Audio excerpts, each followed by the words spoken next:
What's going on YouTube? It's Q back here again with another video for you. In today's video, I'm here to take the 2025 Kia EV6 GT for a quick spin. For the 2025 model year, we received a mid-cycle refresh. I'm going to notice from the front grille, the front lights, we got this new blue paint, which is matte blue. And you can tell it's a GT form by the lime green brake calipers. So walking on around, very sporty, very car-like. I don't know if this is marketed as a crossover. I think so, but it's a little bit taller than the car by like the slimmest of all margins. So I'm not about to go on the in-depth video. I guess I'll show y'all the trunk real quick. Actually, I'm not about to show y'all everything on here. So for a more in-depth review, check out the full review that should be posted shortly. But I will give you a look on the inside. To open the door, put your finger here. The door handles will pop out.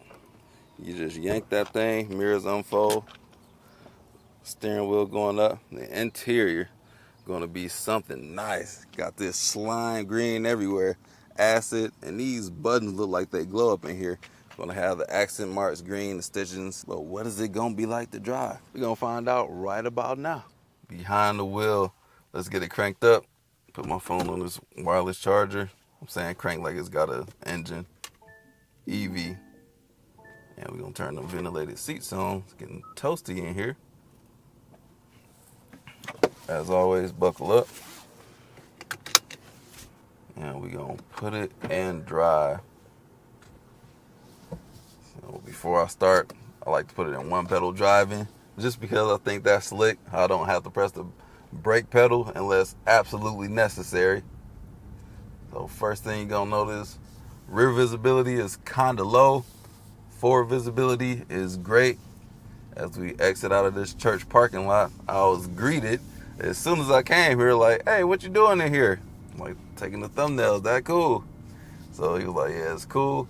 I'm like, all right, bet. Let me get the hell up out of here. So that's what I'm doing. But no idea where the guy came from because there ain't nobody over here. Oh, must be the guy that lives here. Is that a house?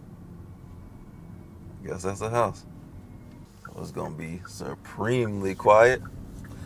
And I didn't let you guys know any facts because this is the first drive, so I haven't even looked at the Windows sticker or Monroney if you're fancy. But I know this has over 600 horsepower, and in launch control it has about 640 horsepower, which I'm not going to demonstrate that in this video because I don't know how to do launch control.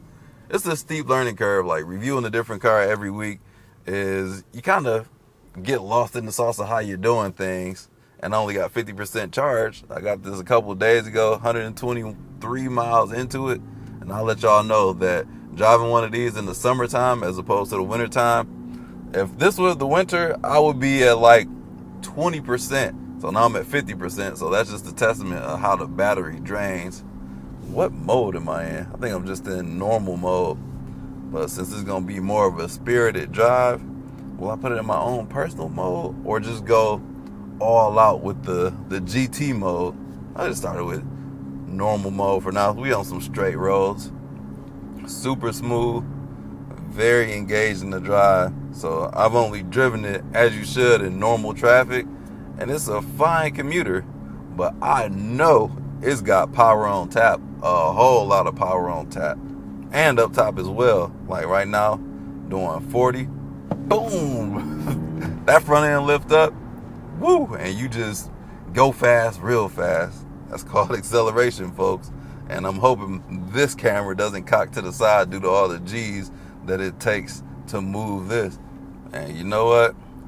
I can go through all the other drive modes in the in-depth video. We just gonna go GT mode, where it's gonna turn the traction control off and limit stability control. And then as soon as I press that, I noticed the accelerator, it just kind of went up a little bit. The pedal sensitivity goes up when it does that. So we just gone. I got steering feel up in here.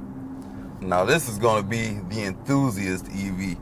I know a lot of EVs, and personally I've driven enough EVs to know what they drive like. And I've driven some underwhelming ones from some pretty prestigious brands, ones that rhymes with Metron, but and that was kind of slow too to be about, actually like 30 grand more than this. I believe this is about $67,000, pushing 70. But the powertrain, this whole vehicle, which I'll talk about more in the in-depth video, is just fantastic. Got the ambient lighting glowing because we had the sunset portion of the day. But we're about to approach the curves, and they got some enthusiasts behind the wheel. And actually, there's a mode up in here. So all I really did since I had this was go through the menus. There's a lot of menus I can go through, but let me go through some driving modes. Let me see my driving mode options. We have an option on here, this VGS thing, where you can make it simulate like it has an engine up in here. So some revs. Oh dang. That boy just got on up and just went. So I know the Ioniq 5N, which I haven't driven. Come on, Hyundai, give me one of those. So that one, it has a lot more different modes you can play with the engine acceleration. I haven't found it in this one. I don't think this one has all of those customizations.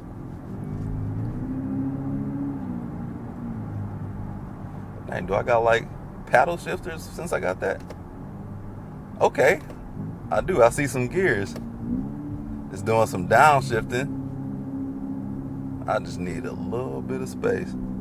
Actually, let me make sure who that is behind me before I say that. I wonder if I can like go to first gear. Uh-oh. It's blasting at me saying, uh-oh, you over revved. That's cool.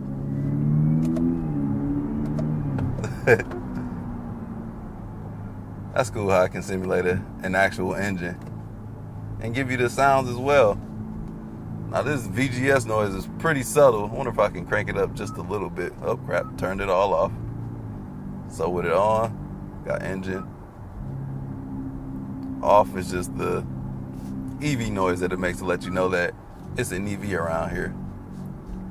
But I'm gonna need to pass some of these people. They're going well below the speed limit. What's going on, folks? Let me just blast it. God dang, hit red line. I hit red line in the EV. Downshift. Let me go through these curves. I need some dotted white lines. This thing be cruising. My goodness, it accelerates so fast, so well.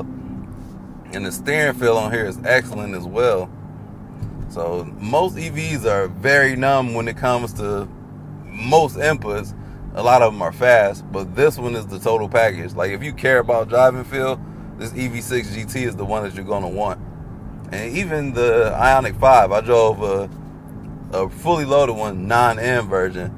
These things are great vehicles to live with on a daily basis and just driving pleasures. It's fun. And I need to get in front of this car because they're doing 5 under the speed limit. Come on, Honda. Y'all know I love Honda, or do I? But they're just going too slow. Hit this curve. And it just remains flat. And these paddle shifters are kind of cool as well. Like, wow, who thought to do that? And I like how they got the revs over there simulating. Oh, we only got 6 gears? What is this, Mazda? This is a Mazda EV? I need a little bit more revs of what I'm working with here. And now that we're coming to a break up in here in speed, or a stop, you can hear the regular EV noises. So when you turn VGS on, it's going to disable the 1-foot pedal driving because that's what your paddle shifters are for. So they're used in tandem for 2 different things.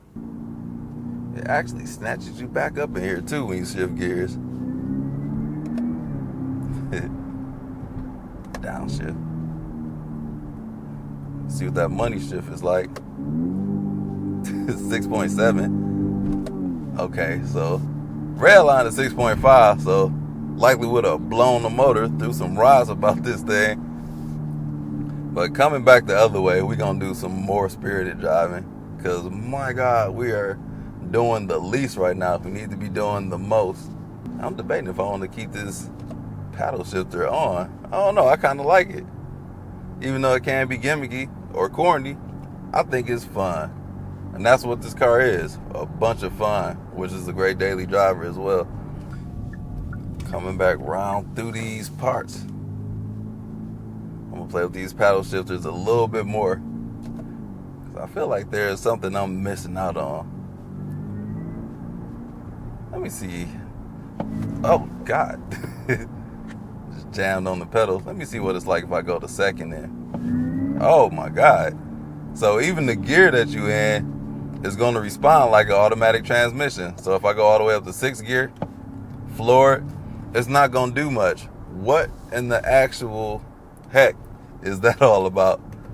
So 4th gear, I can get on it, but it's not going to do too much. This is brilliant. Whoever engineered this vehicle, I just like this. They put a lot of thought into this. So for those who are skeptical about EVs, they engineered this car to where it will act like an internal combustion engine. So if I want to blast around here, and this is without, I got traction control off at the moment, or it's like at a relaxed state.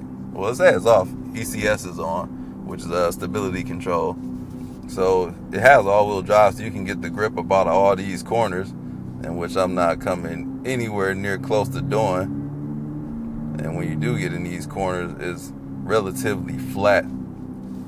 So this is, believe it or not, man, this is an enthusiast EV. I know a lot of guys don't think that even goes together, EVs and enthusiasts, but this is one for us, y'all. So I would not hesitate to go at least test drive one of these. I think this has a lot going for it. So let me disable that VGS, go back to my one pedal driving to see what it's gonna behave like in these turns. And 600 horsepower ain't nothing to sneeze at. Uh-oh, are we the first one at the light? We turning back VGS mode on. Crap, it disabled the one pedal braking. So I was about to roll on through that light. Are we first up to go already? We about to blast off. God. Oh! What in the world? Those gear shifts were somewhat violent. Silent and violent. You heard it here first. Boom. Red line is at 6.6. It won't let me rev past that. Man, I'm not about to blow the engine. Let me go past. Boom. Good God. All I hear is wind on the outside. Remaining flat. Drop a gear, disappear. God. All you hear is the wind. And all I see is headlights way back there because I done left them. Catch up to me. Alright, turn VGS off. So now, I actually have the noise on. I like hearing the little EV noises. I don't know why, because I don't own one. I want to hear and experience everything an EV has to offer. But as you noticed a little bit earlier, the safety system on here, which you can disable some of those. I don't even know what it said at. Like I said, first job, just getting up in this thing. They can be intrusive at times. Today alone, I saw like the warnings, and the brakes actually engaged for me. It's like, oh, you too close, slow down. I need to ease that on up a little bit because it's a little bit sensitive. But the way this thing handles, steering feel is there. You never see steering feel, and even cars with regular engines, like sometimes those cars don't have steering feel. But Kia they are on one these days. Like their designs out the park. The engagement on this one and some of the Hyundai vehicles out of the park. Practicality, value, feature rich. This thing does a whole lot, and especially for the money. What else you gonna get with 600 horsepower that's this nice, stylish, 10-year warranty? God the mighty. Those EVs. I had to experience what it's like to do pulls in the EV, because all the rest of the EVs I had were not this powerful and engaging. And the range on here ain't that bad, as I've cut like 40 miles on this one drive. I had like 140 miles to empty, but when you change the modes, it recalculates itself. But man, this is exhilarating. If I were to actually buy an EV, this would be in my top 3, maybe the top 1. And the Ioniq 5, of course, which is basically the same vehicle. I gotta see I don't think this has all those modes that I mentioned earlier, but they're pretty much the same, and it's just styling. I actually like the exterior styling of that one a little bit more, but this is cool too. And this slime green ambient lighting is dope. As we come to a stop here. And you can customize your own personal mode here with the touch of this GT button. So if I press it again, I can go to my drive, which I got set up to my preferred. This is my daily driving settings. I got the motor on normal, steering on Sport Plus. I like to feel the heavy steering feedback. The suspension on Sport Plus, because the roads I've been driving on, they're doing all this construction. Everything's been good. And the ESC, I got that in Sport, because you can turn it off and lose all traction control and all that good safety features. And ELSD, I got that on Sport Plus. But this has been fantastic. And this is just the first part of it. So dang, that's just sport mode. I lost a lot of miles just doing this drive. So one thing about the EVs, losing power by driving like this is going to do it. You can tell with all the drive modes. If I do eco mode, get 129 miles. Normal, 125. Sport, 121. If I go to GT, 117. And my traction control is turned off with the touch of that button. And then you got people on your tail. You can lose them quickly. Boom, missile. Y'all see that Lumix on my Panasonic camera? Just boom, shot away. This thing, you can dart in and out of traffic. Like, shooting gaps in this car is a breeze because you got just power and torque, and you can just do anything instantaneous. Boom. Goodness gracious. That is so much fun, man. Will it get old? I don't know. This is my first time doing it, so I'm loving it. Like, you know who that comes from. I'm not about to give them no shout out because they be giving us all this food to make us look the way we do as Americans. But in this roundabout, come on through, power on out. Man. Alright, man. I gotta save my battery for the rest of this. I only got the level 1 charging at home. I want to avoid the public chargers because that costs a little bit of money. So I'm going to be charging this at the house so I can have enough for the video to give you a full in-depth review on what my thoughts are on this 2025 Kia EV6 GT. But with that being said, hope you all enjoyed this video. Y'all remember to drive safe, and I'll catch y'all in the next one. Peace out.